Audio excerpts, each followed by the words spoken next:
9th முடிச்சிருக்காங்க அவங்க. School போயிட்டு இருக்கும்போது ரோட்டில் பார்த்து இந்த பொண்ணை பிடிச்சி கூப்பிட்டு வந்து உட்கார வச்சிட்டாங்க. எனக்கு ஸ்க்ரீன் டெஸ்ட் முடிஞ்சுது.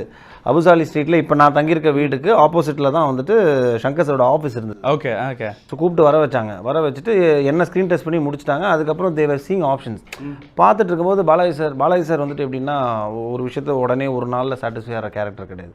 ஹி கீப்ஸ் இம்ப்ரூவைசிங், மைண்டில் போட்டு ஓட்டி கடைசி வரைக்கும் அப்படி எல்லா ஹீரோயின்ஸையும் பார்த்துட்டே இருக்கார். திடீர்னு ஒரு நாள் வந்துட்டு வாப்பா நீ இந்த இப்போ நான் செலக்ட் பண்ணியிருக்கேன் வந்து பாருப்பா அப்படின்னாரு. திறந்து பார்த்தா வந்து ஸ்கூல் பொண்ணு மாதிரி ஒரு பொண்ணு வந்துட்டு இப்படியே தான் வச்சு உட்காந்துருக்காங்க அவங்க அம்மாவோட.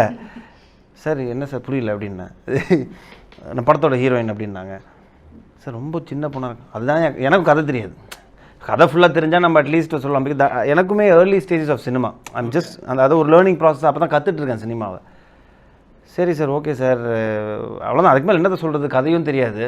ரொம்ப சின்ன பொண்ணாக இருக்காங்களே சார்னு கேட்டேன். நீ படம் பாரு தெரியும்னு சொல்லிட்டு போயிட்டார். சரி ஓகே கரெக்டான பட் இப்போ அது டைரக்டரோட விஷன் அவ்வளோ கரெக்டாக இருக்குங்கிறது வந்துட்டு once you see the film then you clearly know it. So அதனால் வந்துட்டு both of us had no choice. அங்கே அந்த இடத்துல செலக்ட் பண்ணுற லெவலுக்குலாம் நாங்கள் 2 பேரும் வந்துட்டு ஆப்ஷன் சரி we blindfoldedly followed Balaji sir. ஆமாம் எக்ஸாக்ட்லி. அவர் என்ன சொன்னாரோ அதை செஞ்சோம். அண்ட் ஸ்டோரியே இன்ஸ்டால்மெண்ட்ல தான் தெரியும்.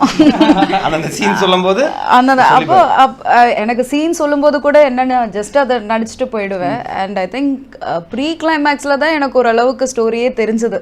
ஏன்னா அதை எடுக்க ஓகே. ஸோ அப்புறம் தான் 2 நாள் நடக்கிற கதை அப்படின்னு எனக்கு தெரிஞ்சது. ஃபர்ஸ்ட் ஷாட்னு ஒன்று இருக்கும் இல்லையா, இவங்க தான் வந்துட்டு நடிக்க போகிறாங்க அப்படின்னு சொல்லும்போது பரத்தை பொறுத்த வரைக்கும் உங்களோட மைண்டில் எப்படி இருந்தது? I'll say I was actually a huge fan of Lajavati song. So I remember நான் உள்ள வந்தேன்னு சொன்னாங்க. அதுக்கப்புறம் அவங்க அம்மா இவங்களும் சேர்ந்து அது முடிச்சிட்டு when I was seeing, of course I was starstruck, yeah, and Boys was very famous. So it was like நான் first time ஒரு ஆக்டரை பார்க்குறேன், நேர்ல பார்க்குறேன். So it was like that. But he was very nice. He made me feel very comfortable. எனக்கு மானிட்டர்னா என்னன்னு தெரியாது, டேக்னா என்னன்னு தெரியாது, எல்லாத்துக்கும் நான் ஒரே மாதிரியே பண்ணிட்டு இருப்பேன். அப்போ he used to explain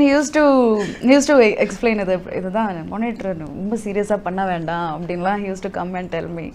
so நிறைய விஷயங்கள் as a friend he was there. என்னோட ஒரு ஃபர்ஸ்ட் மூவியில் I worked with a very good co-star. One of the most difficult scene இது நான் வந்துட்டு எடுக்கும்போதும் சரி, அது பெர்ஃபார்ம் பண்ணும்போதும் பார்க்கும்போது ஓகே நரேட் பண்ணும்போது ஈஸியாக இருந்தது. பட் ஆனால் இது பெர்ஃபார்ம் பண்ணும்போது அவ்வளோ ஒரு டஃப்பாக இருந்தது அப்படின்னா நீங்கள் வந்துட்டு எதை சொல்வீங்க? எனக்கு என்னோட ஃபர்ஸ்ட் ஷாட் ரொம்ப கஷ்டமாக இருந்தது. Which was your first shot? அந்த ஹார்ன் அடிச்சிருந்தா ஒதுங்கி இருப்போம்ல, that was my first shot. அது எனக்கு ஏன் அவ்வளோ டஃப்பாக இருந்ததுன்னா, எடுத்த உடனே ஒரு பயங்கரமான மதுரை ஸ்லாங்கில் பயங்கரமான ஒரு டயலாக் அண்ட் அது கவுண்டர் ஆர்கியூமெண்ட் போயிட்டே இருக்கும் 2 பேருக்குள்ள.